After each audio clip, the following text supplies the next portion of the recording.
Assalamualaikum warahmatullahi wabarakatuh. Perkenalkan, nama saya Amrina Rosyada dengan NIM 2120201086 sebagai pemapar materi yang pertama.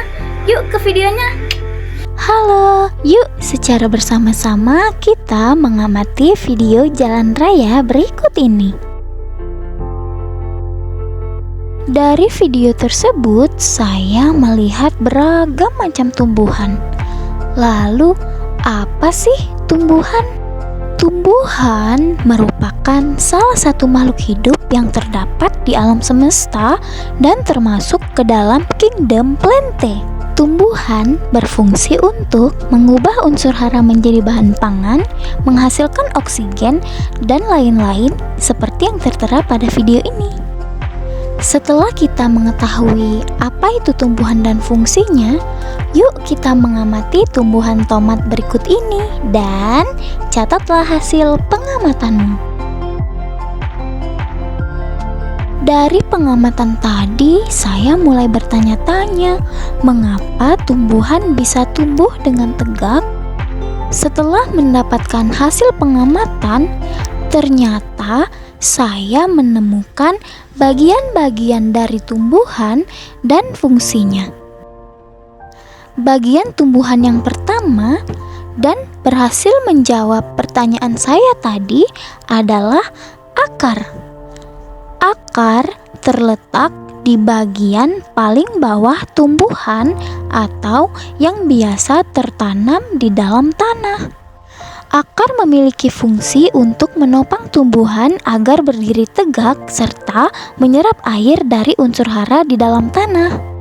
Bagian kedua dari tumbuhan, saya menemukan batang. Batang terletak pada tengah-tengah tumbuhan dan sebagai tubuh tumbuhan.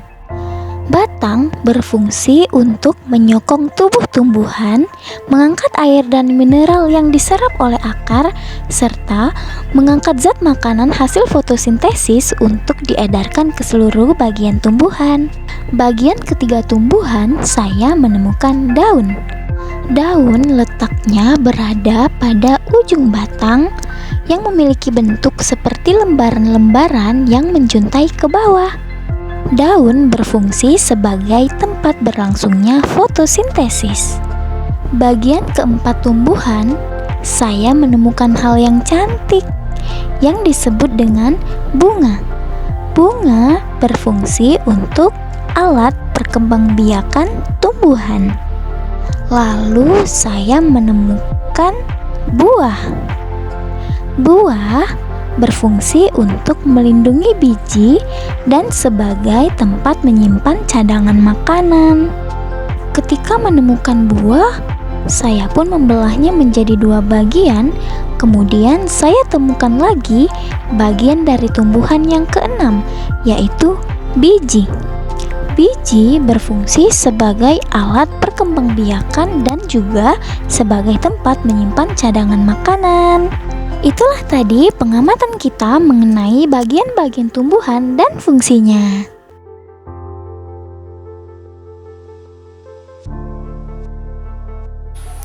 Assalamualaikum warahmatullahi wabarakatuh.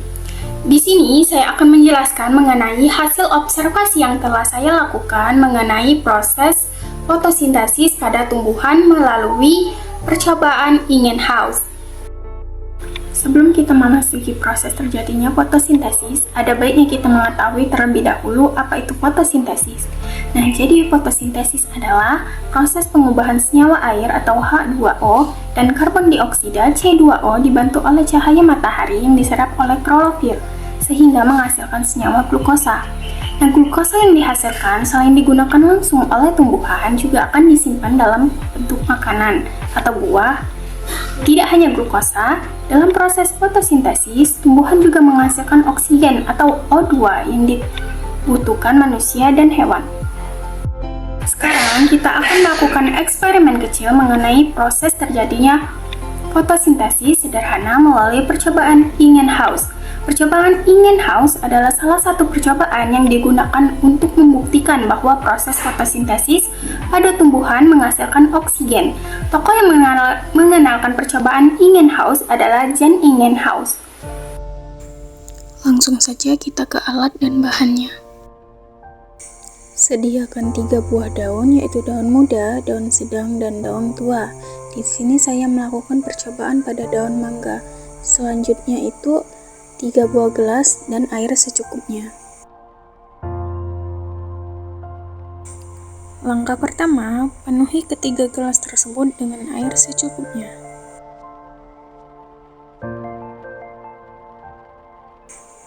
Kemudian, rendam daun ke dalam gelas yang sudah berisi air. Rendam daun dengan posisi bagian bawah daun menghadap ke atas. Hal ini bertujuan karena stomata banyak berada di permukaan bawah daun.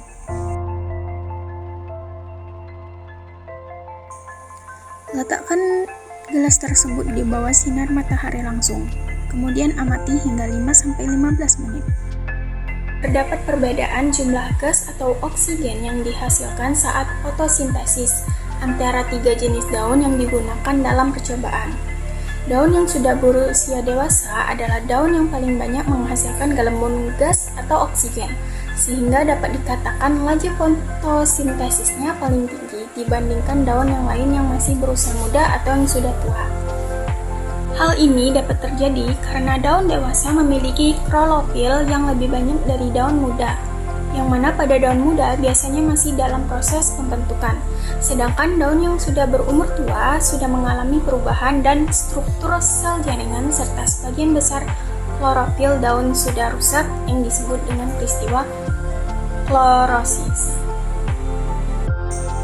Setelah melakukan penelitian dan menganalisis data, saya dapat membuat kesimpulan bahwa intensitas cahaya dan kadar CO2 sangat penting, serta warna cahaya dan suhu sangat berpengaruh terhadap fotosintesis. Faktor-faktor yang mempengaruhi fotosintesis yang pertama itu ada karbon dioksida. Semakin tinggi konsentrasi CO2, semakin meningkatkan laju fotosintesis, karena CO2 sebagai bahan baku fotosintesis. Yang kedua, intensitas cahaya. Makin tinggi intensitas cahaya, makin banyak energi yang terbentuk, sehingga mempercepat fotosintesis. Namun, intensitas cahaya yang terlalu tinggi akan merusak klorofil dan mengurangi kecepatan fotosintesis. Yang ketiga yaitu warna cahaya yang tampak. Selain intensitas cahaya, warna cahaya juga berpengaruh dalam proses fotosintesis. Semakin tinggi spektrum cahaya, semakin cepat laju fotosintesisnya. Dalam percobaan ini, warna cahaya memiliki spektrum tinggi ke rendah. Yang keempat itu ada suhu atau temperatur. Suhu pada suhu normal sangat baik untuk proses fotosintesis. Jika suhu terlalu tinggi atau rendah, proses fotosintesis akan terhambat, terutama pada kerja enzim menjadi tidak optimal. Dalam suatu batasan tertentu, semakin tinggi suhunya, semakin cepat proses fotosintesis itu terjadi. Sebaliknya, suhu yang rendah menghambat proses fotosintesis. Pada percobaan Ingenhousz dapat diketahui bahwa oksigen merupakan salah satu hasil dari proses fotosintesis. Hal ini dibuktikan dengan adanya gelembung-gelembung gas di dalam percobaan. Assalamualaikum warahmatullahi wabarakatuh. Nama saya Anastasia Putri Sakina, NIM 21202098. Di sini saya akan melanjutkan materi mengenai tempat penyimpanan cadangan makanan pada tumbuhan. Sebelumnya kan sudah dibahas mengenai proses dan hasil dari fotosintesis. Nah, hasil dari fotosintesis yaitu berupa gula dan glukosa atau glukosa dan juga oksigen. Nah, dari glukosa atau gula ini bisa disimpan dalam bentuk tempat cadangan makanan atau penyimpanan cadangan makanan seperti akar, kemudian ada biji disimpan di buah dan juga batang, kemudian juga daun dan juga bunga. Kemudian cadangan makanan inilah yang dimanfaatkan manusia menjadi makanan atau yang sering kita makan. Nah, contohnya yang seperti apa? Yang pertama yaitu tempat penyimpanan cadangan makanan di akar. Bisa kita lihat ini contohnya ada ubi dan juga wortel. Nah, kedua kedua tumbuhan ini itu merupakan tempat penyimpanan makanannya, yaitu berada di akar. Nah, akar sendiri ini merupakan jenisnya umbi-umbian atau yang berada di dalam tanah. Seperti contohnya ada kentang dan juga talas dan lain-lain sebagainya. Nah, kemudian yang kedua yaitu ada tempat penyimpanan cadangan makanan berada di buah. Nah, seperti yang kita rasakan atau sering kita makan, buah sendiri memiliki khasiat yang sangat berguna bagi kita. Nah, ternyata tempat penyimpanan cadangan makanan ini berada pada buah, seperti contohnya yaitu ada jeruk.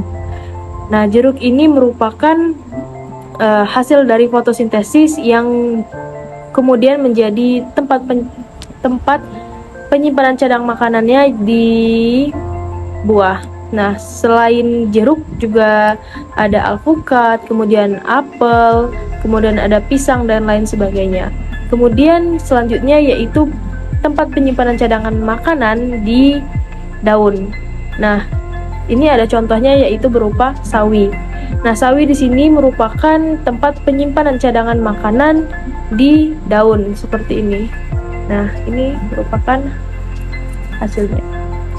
Contoh lain yaitu ada kangkung, bayam, dan lain sebagainya. Kemudian selanjutnya yaitu ada batang. Nah, tempat penyimpanan cadangan makanan yang di batang yaitu contohnya seperti yang bisa dilihat di sini, yaitu ada sagu, kemudian ada tebu, dan lain sebagainya. Nah, selanjutnya yaitu tempat penyimpanan cadangan makanan di bunga. Seperti contohnya yaitu ada seperti bisa dilihat di sini, yaitu ada kol atau kembang kol, kemudian ada brokoli dan lain sebagainya. Kemudian yang terakhir ada tempat penyimpanan cadangan makanan di biji. Contohnya seperti apa? Contohnya bisa juga dilihat di sini, yaitu kacang kedelai, kemudian ada padi, jagung, kemudian kacang hijau. Sini ada jenis tumbuhan berupa wortel. Nah, seperti yang sudah dibahas tadi, wortel ini kan tempat penyimpanan cadangan makanannya yaitu berada di dalam akar. Nah, akar sendiri ini juga memiliki peran yang sangat penting bagi tumbuhan.